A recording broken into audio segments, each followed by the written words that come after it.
Hello and welcome to episode 3 of Cloud Insiders, the podcast that brings cloud down to earth.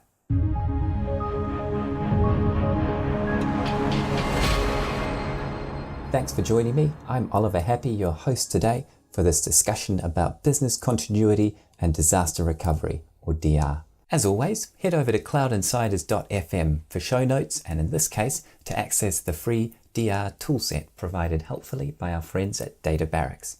Let's get into it. Gentlemen, thank you for joining me. Today I'm joined by Peter Groucutt, the MD of Databarracks, and Peter Grant, who will be known as Pete Grant, the CTO of Xtravirt. Morning, Ollie. Morning, Oliver. Nice to be here. Excellent. Now, thanks for making time for us and looking forward to getting into the content here. So let's begin with you, Peter. For those who don't already know, who are Databarracks and what do you do? So Databarracks we're a managed service provider, and we specialize in the backup and recovery of IT systems. And we're very keen to kind of point out the difference between, an online backup platform and what we do, which is fully outsource the operation. So we go to companies typically with a high proportion of knowledge workers and a high reliance on their IT systems, but generally with a fairly small IT team to support that.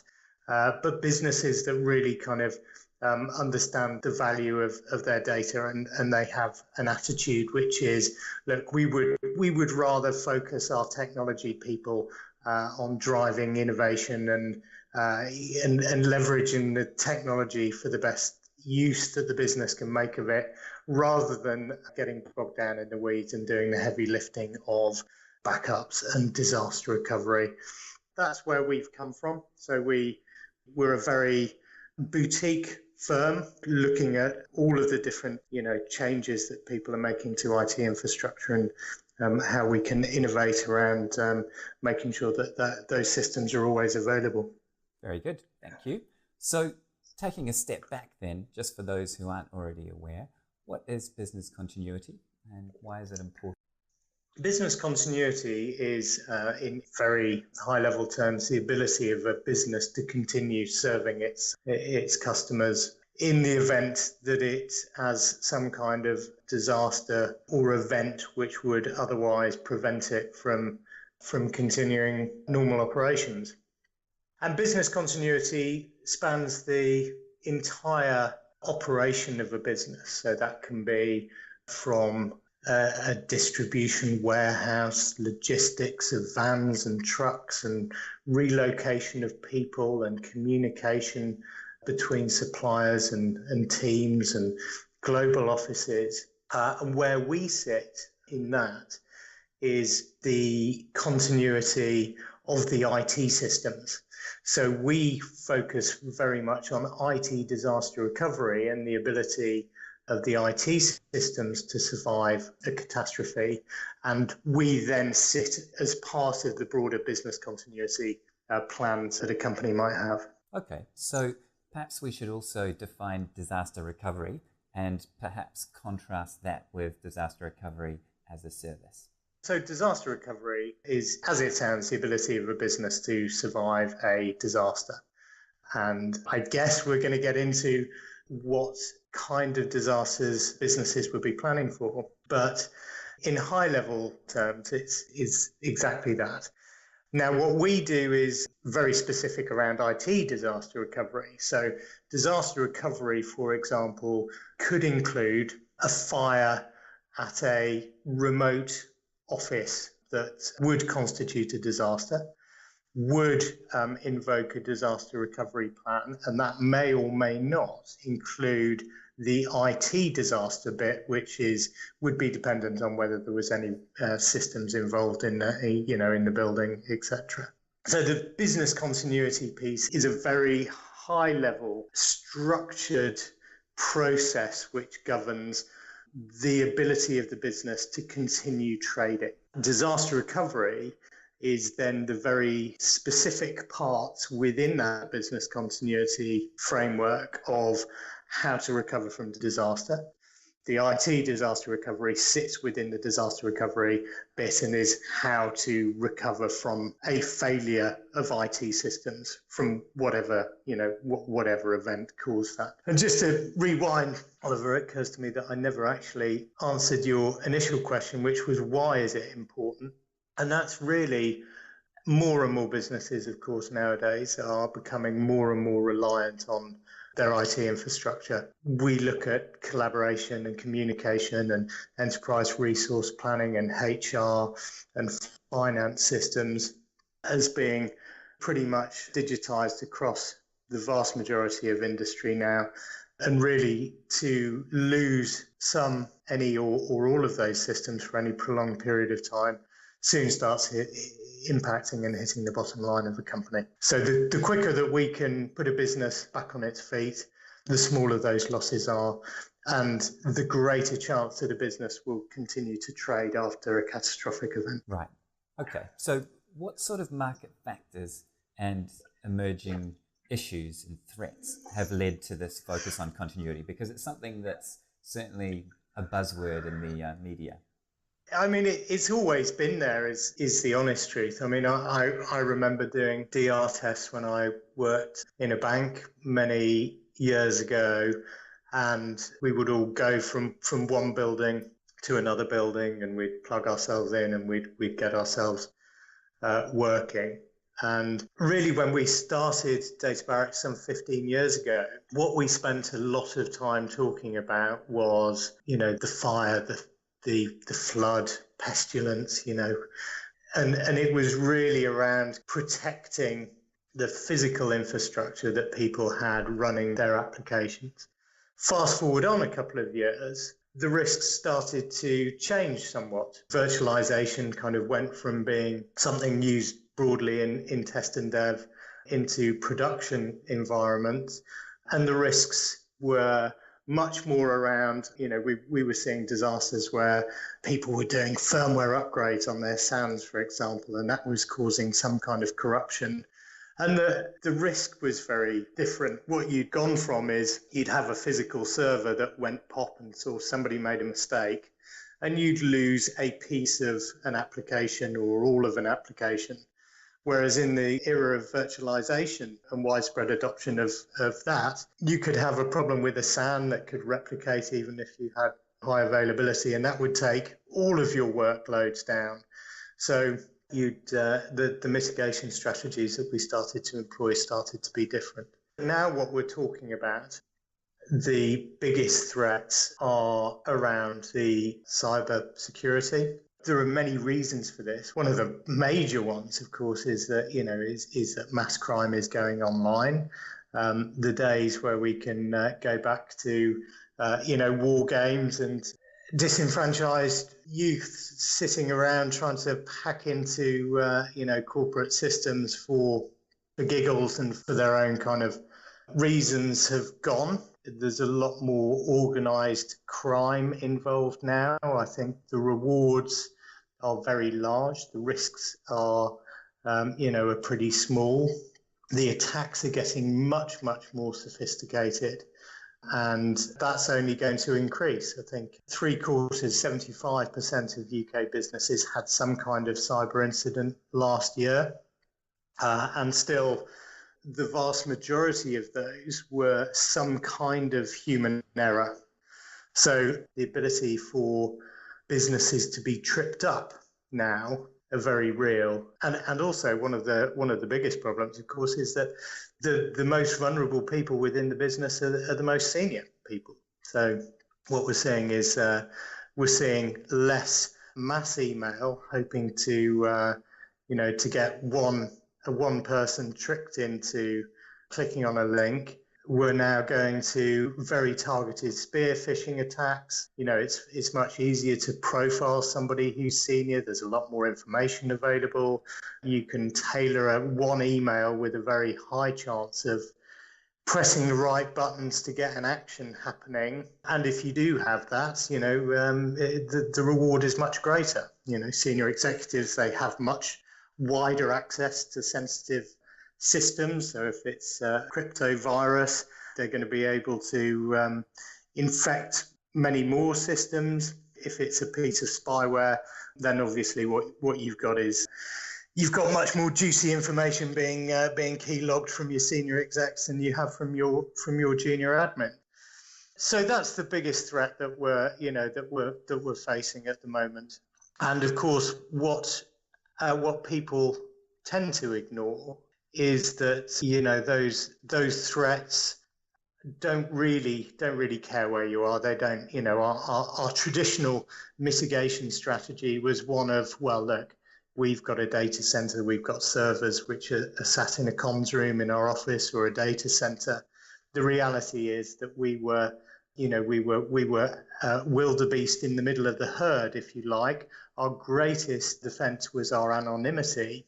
Now, of course, people are adopting hyperscale clouds. People want to, and quite rightly so they should, leverage Azure and AWS and others. But of course, what we're creating with that is a watering hole where actually everybody is now congregating and gathering. So what we're unable to do as businesses is we're able to assess our own risk and our own likelihood of attack, but we're not able to understand the risks that other people who we might be sharing a sharded instance of a hyperscale cloud, what their risks are. So we can't adequately defend ourselves. There's a very new era of changing threats, and businesses, to my mind, aren't really addressing that properly. We're saying there's a cyber risk, but actually, the cyber risk, the spyware risk versus the crypto virus risk versus a distributed denial of service, they're all very different risks, and their mitigation strategies are very different. So there's still a lot of work to be done, I think, to get certainly small businesses and medium-sized businesses into a position where they can effectively mitigate against that. All right, thanks for that. And I think the main thing that often comes up for people in hearing about risks and what should be done and best practice to prevent those and to lower those risks is that will never happen to me. So if we take it back to the realities, we know it does happen, and the statistics that you've mentioned certainly indicate that. But Pete, what sort of impact have you seen disaster recovery having on client business over the last couple of years? Because something that I think people often think when they hear about the need for continuity planning and the need for disaster recovery is that'll never happen to me. Disaster recovery has always been an area that organizations know they should address. But the age-old problem with disaster recovery is, how do I do this in a cost-effective manner, but also in a way where it will actually work if I need to push the button. And this is where we're seeing customers really find cloud-based solutions to be very cost-effective and much more practical than, say, dual data center approaches. So historically, our customers, particularly the ones in finance, have gone down the dual data center approach, where you have a standby data center essentially powered down and a massive amount of costs that goes with that, and then also it's very hard to test. But now we're seeing our customers look to utilize cloud-based solutions where they can essentially rent some disaster recovery space but not pay the full dollar for it, and also utilize technologies to allow them to test them, albeit in isolation. So one of the questions I had for Peter was, are you seeing customers opening up to using more cloud-based solutions versus on-prem? Because 3-4 years ago there was a bit of a stigma around cloud, and people didn't really trust it, and it was all a bit suspicious. Are you seeing a change in the sort of psyche of the customers in the industry?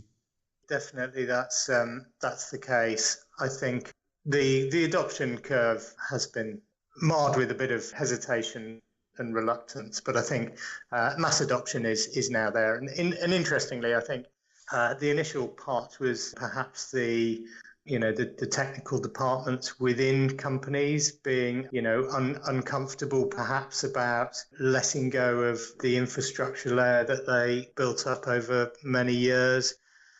If I can just touch on something you said at the start of this, which was about, organizations and IT departments and CIOs don't really want to necessarily spend their time and effort having people doing the lower level operations and keeping the lights on. They want to focus on using IT and technology for innovation. And I think that's quite a good message for IT people out there listening to this, is that times are changing, as IT always does. And I think the way I view IT and cloud adoption isn't so much that it's threatening your ability to work on IT, but it's offering new opportunities to maybe work slightly further up the stack. And I think it's it's an opportunity for people to update their skill sets and appreciate that maybe some of the infrastructure work is going to be outsourced to cloud providers, but it just means there's an opportunity to upskill and focus on areas further up the stack.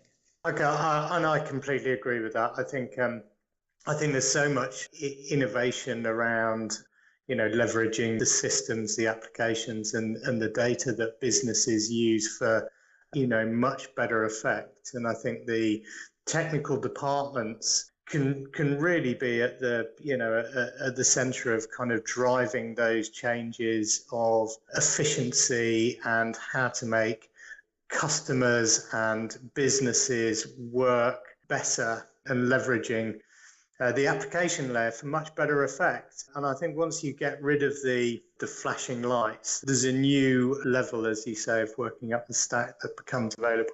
Just to touch on one of the points that you made, Pete, as well, which I thought was really interesting and valid, is DR as a service absolutely is the kind of perfect fit for the cloud model, where traditionally you were saying, look, cloud, it allows you to put more resource higher up the stack and drive efficiencies back and innovation back into the business using technology. The reality is what you're doing from a cost perspective is you're aligning your usage exactly with your capacity. So you're getting over that standard depreciation cycle of saying, well, look, I'm buying infrastructure now and I'm going to depreciate that over 3 to 5 years. So I've got to make a judgment on capacity now based on what I feel the business is going to need in 3 years' time.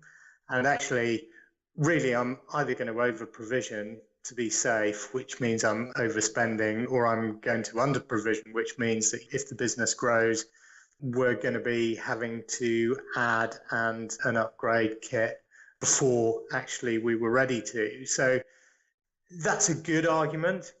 But with DR, it really is an absolutely perfect financial fit, because 99% of the time, that kit is idle and you're turning down your CPU and you're turning down your RAM to, as close to zero as the replication workloads will allow. But then should you have a disaster or your biannual DR test, you're just turning that up and you're only really incurring any kind of compute and RAM charges for those points in time. It's very much like a story I heard from a CTO at one of the charities where he was explaining the problem that Comic Relief had, where they'd built this kind of £4 million infrastructure and they just didn't know what to do with it for the 350 odd days of the year outside the kind of couple of weeks that they were hammering it, but they didn't have that choice. And DR really kind of fits into that bracket of cost efficiency as well. So perhaps just touching on the cloud-based model, how are you seeing clients move towards using that? Peter? For our SME customers, the adoption is largely with Azure. And people are very comfortable with that. They're comfortable with the technical stack. And so really, a lot of businesses, they don't want to reinvent the wheel. They just, they feel very comfortable. Some of our larger businesses, they want to re-architect, and especially around kind of web scale, they really want to be using Amazon.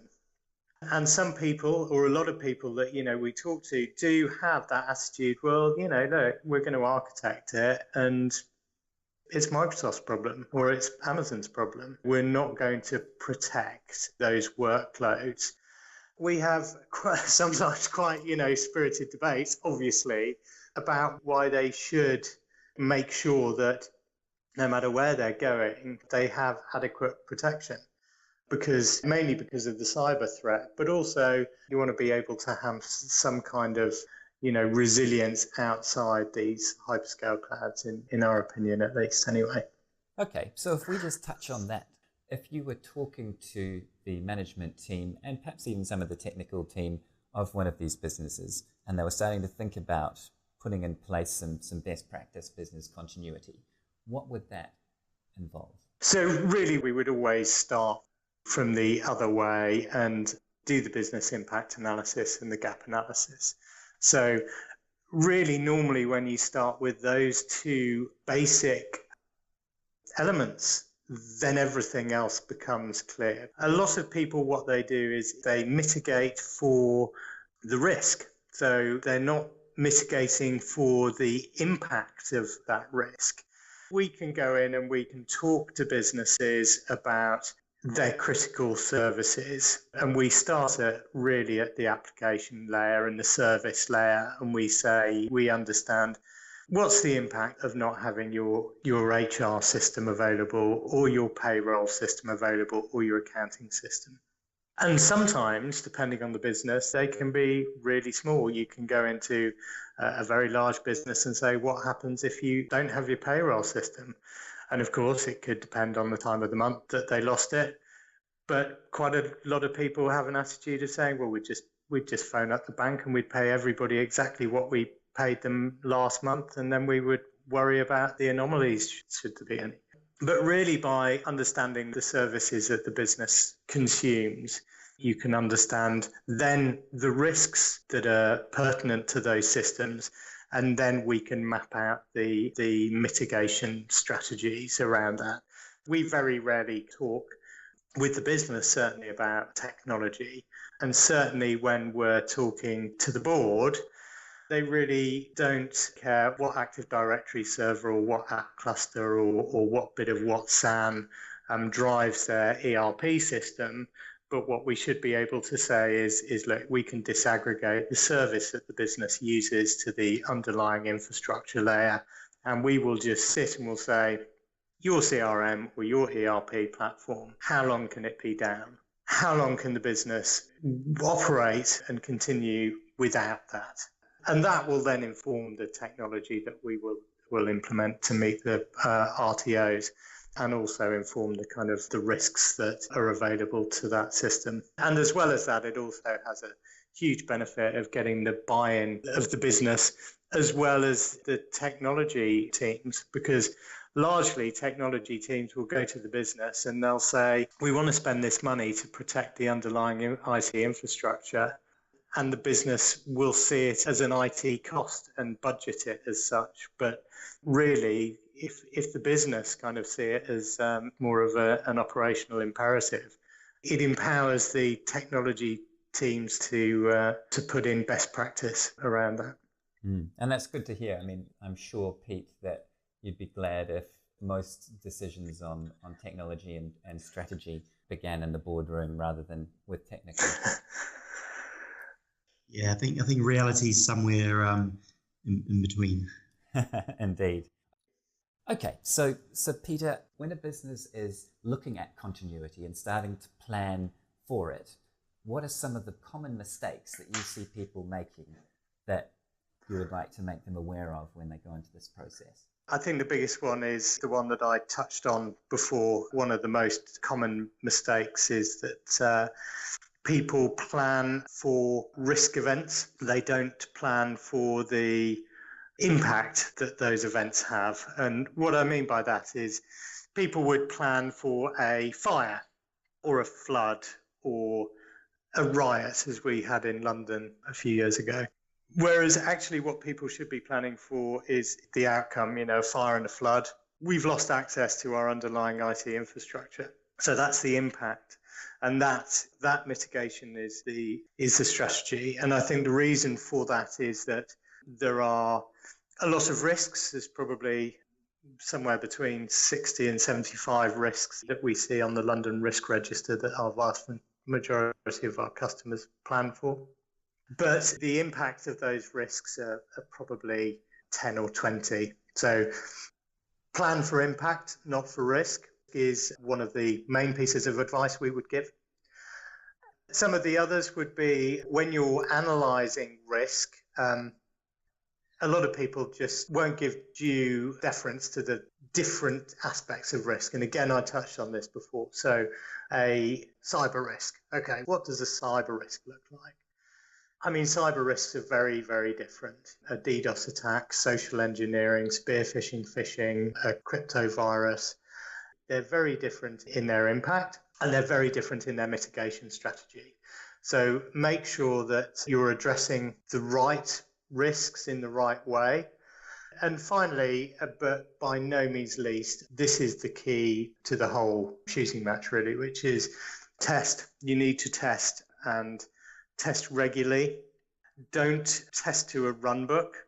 Stick to your run books and make sure that the run books are fit for purpose, and test in anger. Don't do soft testing. Make sure that you are testing when the impacts to the business could be the greatest. A lot of businesses will say, well, no, we're not going to test now because it's the end of the month. We're not going to test now because we've got this big client project going on. We're not going to test now because the CTO is on holiday. Well, actually, you need to test to a reality that you need to be prepared for. So those are some of the kind of the key takeaways, I think, that I would leave people with. Okay, very good. And in terms of the mistakes you see people making, I guess it would be the inverse of each of those, that they're soft testing, that they are not thinking about the impact, but are thinking about the risk. Yeah, mistakes people make certainly around the lack of understanding. I mean, we see people who make decisions based on a set of criteria without taking continuity into account. And what I mean by that is you might be a hedge fund and you might say, well, look, actually, we need to keep our financially regulated data for 7 years. But actually, we've got a lot of data here which doesn't have a regulation. And to save costs, what we're going to do is we're just going to put a retention rule on that of 2 years or a year. And then you're hit by a crypto virus.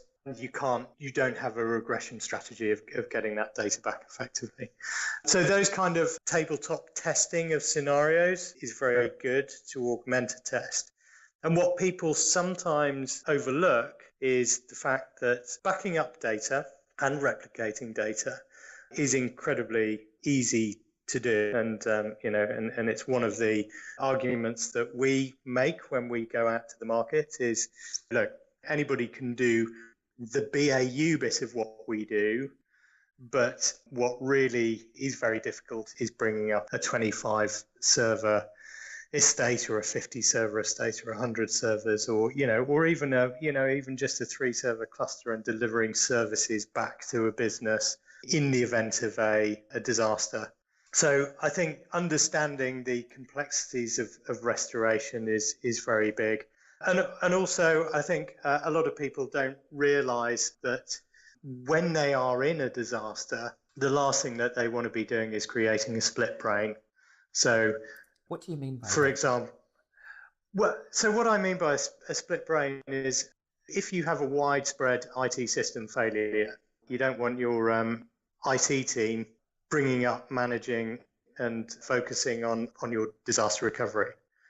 You want them to be focused on fixing the problem in production and getting your main systems back up and running and operational. So a lot of people, when they look at doing DR themselves, they look at, well, yes, actually, we could do that quite easily. We have the skills in-house. It's not that complicated. But what they don't fully understand is their ability to manage both a recovery of the DR infrastructure and the troubleshooting and problem solving of the production at the same time. I see. Thank you. All right. In closing, where do you see the future heading in terms of business continuity planning and DR and the cloud? Well, certainly when we talk about our roadmap, we generally work to 36-month innovation cycles. So our big innovation in the last 12 and for the next 2 years is going to be around adding new innovation to our cyber resilient DR as a service platform, and our work around both DR as a service into Azure and into AWS, from AWS to Azure, and really giving people the ability to manage those continuity of workloads across hyperscale clouds. And then beyond that, really, I think it does become around much more of a complexity around data silos and interconnectedness of software as a service, business process as a service, and platform as a service. People want to use Salesforce, and Salesforce is going to be connected to Eloqua or Marketo, and we want to use Xero as our accounting system, and we want to use Box, and we want to have Microsoft Office 365. And actually, as we move into that world, what we need to be able to understand is the threat again is going to change. We don't think we're going to lose all of our systems, but what we need to understand is in a cloud-connected world and a SaaS-based world, what the impact to the business and the mitigation strategy of losing certain elements of our ability to deliver services to our customers. It's an interesting future, and one that I think is going to have its challenges, but also it's going to be interesting to solve. Yes, agreed. Now, in terms of finding out more and hearing more of what you have to give in terms of advice, I'm aware that you have a podcast, I believe. Yes, we do. So what we have started to put together, and I think our first episode is out now, and we've got others in the pipeline, is a podcast which basically brings business continuity and disaster recovery professionals together to just share insights and best practices and stories of when they got things right and when they got things wrong, lessons learned. And it really is just, a kind of high level sharing of views from the coalface and from people that have been in continuity and risk management for many, many years. Very good. And as I understand it, it is called the Business Continuity Podcast, which is easy to remember. Yeah, that's right. And yes, can be found at thebcpcast.com. Very good. And I believe that you can be found at databarracks.com.